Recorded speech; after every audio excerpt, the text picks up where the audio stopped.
Welcome back. So now that we got our floor done, it's time to build some rafters. We have a nice big floor. We can lay things out, build a little jig and build it. Makes it really easy. If we have walls up, then that gets in the way and that just complicates things. So on to rafters. Of course, you could always just order your trusses. And depending on where you live, your city ordinance, whatever, they might require an engineered truss. Where I live, I don't need to do that. I can build my own rafters. And rafters can sound a little scary to some people. You know, there's a lot of angle cuts and we got to figure that out. However, it's super simple. I can't think of an easier way to build them than this. So first I'm going to start with a drawing. We're going to lay our building out. We know that it's 10 feet wide, which is 120 inches, but I use 2x6 top plates and they overhang the wall by 2 inches on each side, which gives us 124 inch width. And I'll explain why we use a 2x6 a little bit later on in the build. Things will come together really nice. So we're just gonna think of our rafters as two triangles. And so we're gonna use the old theory that we learned back in grade school, a squared plus b squared equals c squared. So we know that our halfway, our rafter, is 62 inches. We're going to call that A. And so now we need to figure out our height for B. So we're just going to take our 62 and divide it by 12, and we get 5.166. So we know that we have to come over 5.166 12s is the ratio. And being that we have a 4/12 pitch, we're going to take that 5.166 and multiply it by 4, and we get 20.66 repeating. So that is our height, our side B. And then to figure out side C, which is our run of our rafters, it's easy. We just take 62 squared plus 20.66 squared, and we get a really big number that we find the square root of, and that number is 65.3516, or 65 and 11/32. Take measure down to the 30 seconds, so we go by 16ths, which would be 65 and 5/16. All right, so to get our angles cut on our 2x4, you need one of these. You need a square for sure. There's a couple ways to do it. One is you could use these little screw tabs, and you set 1 to 12 inches and 1 to 4 inches, and that gives you your angle. You just lay it on here and trace your angle. Another way is if you don't have these things, you can use just a board and some clamps. So you would just set your board on there, set one to be 12 inches. Bear with me, it's a little bit tricky when we do it this way. So you set one at 12 and one at 4. And you clamp it to your board.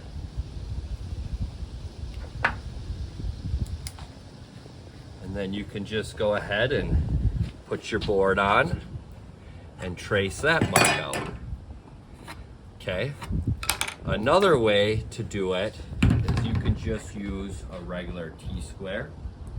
You would just lay this on, and this is labeled. If you have a common top cut truss, is the one you would use, and your 4 is your 4/12 pitch. So you would just set it on there and set your 4 and trace that. Would work as well. I don't like this way as much because there's too much room for error. I prefer to either use the board and the clamp or to use a set of these. We set our board down and we trace this out. We hold it up and we trace it. Okay, so we're just gonna focus on that line. We're gonna cut. Then we're gonna pull off the tip of that. Our 65 and 11/32 is 65 and 5/16. 1, 2, 3, 4, 5/16, just a little bit strong. So there's that. I'm gonna go ahead and just clamp this to the table because it'll make measuring it and cutting it easier. So now we're gonna take this, and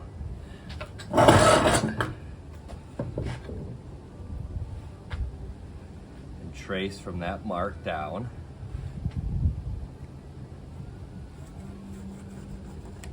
Okay, so there's our tail, but we gotta put our nose on it. So we're gonna take this, and we need to go 5.5 inches from this line. Okay, so we can see that our board ends at 12 inches. Okay, 1 inch, 2, 3, 4, 5, 6. So that's 1, 2, 3, 4, 5.5. We need to be at 17.5. So right there. So see how our 17.5 intersects that line, and 12 intersects the end of the board. So that's our 5.5 inch plate that we need, that it's gonna sit on our double top plate. So there's our cut mark. So we'll go ahead and cut that.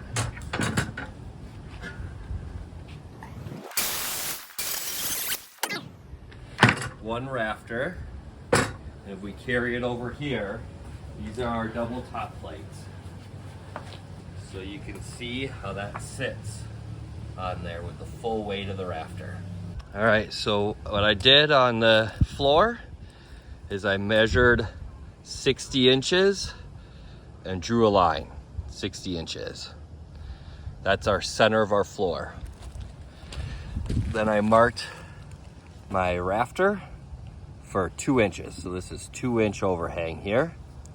And I just drew a line across. So I have a nice straight edge all the way across to the other side. Same thing, marked it and set it down.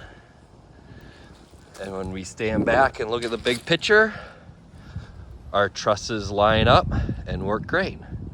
So now what we'll do is we'll cut a piece of plywood and put webbing on this. But first, we need to finish cutting 20 more of these boards. So what I like to do is grab one board that I like the best, and I write story right on it. So that is my storyboard, meaning that board tells a story of what I need to do with the rest of my trusses. So I'm gonna use this board and trace out all the rest of my sticks using this one.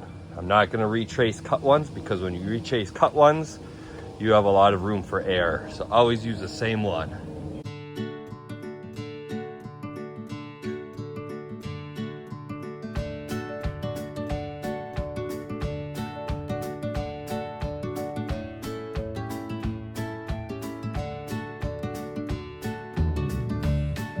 All right, so we've cut all of our trusses. You've seen how we made these and how we cut these angles.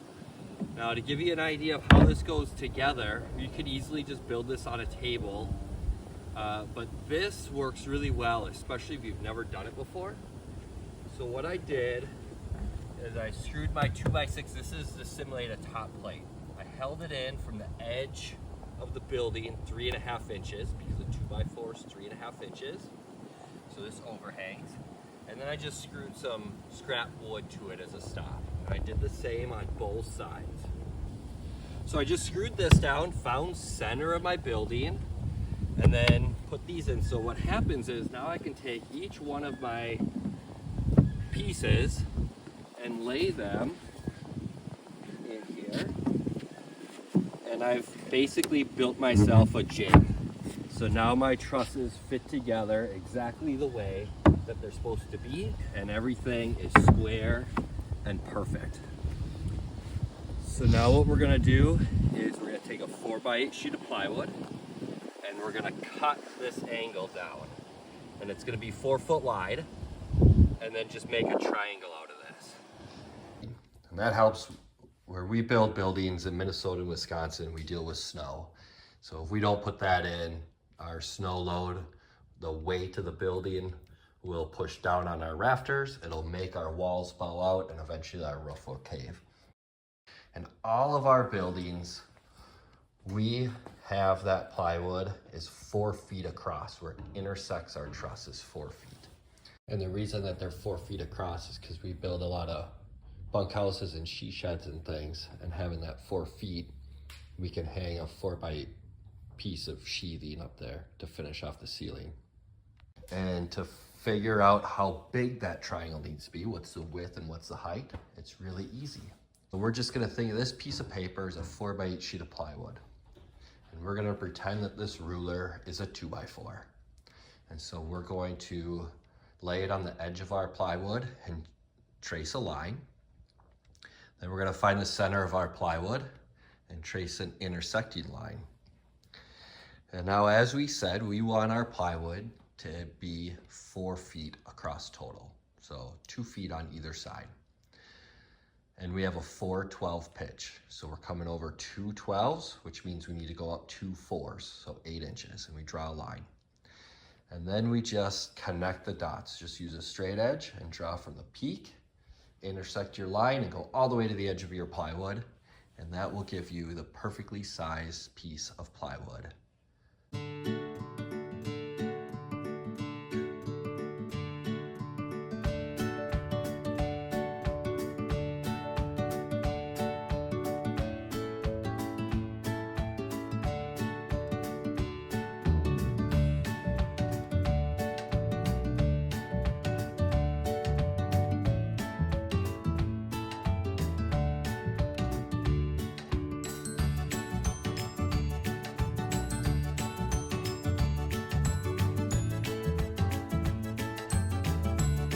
All right, so remember when we were laying out our trusses and we said that we were gonna do a 2x6 top plate that overhangs our wall? Well, this is why. So we put on our fascia, trying to hold the camera like balance on a ladder. So we put on our fascia so nothing can get up underneath our fascia. And then also the gap from your rafter, your fascia closes that gap up. And then of course you have a drip edge that goes, well, under your felt and over this on the bottom. On the sides it would go over your felt, but then that seals all this. If you wanted to, if you were going to finish this building off for, you know, a bunkhouse or a fish house, you could spray foam this cavity and that'll fill, you have just a teeny gap here, and that would fill that in and make it really tight, even though your drip edge takes care of that for a shed purpose. But spray foam that and you get no bugs, no moisture, no wind, no nothing. So that's just one little trick that we have.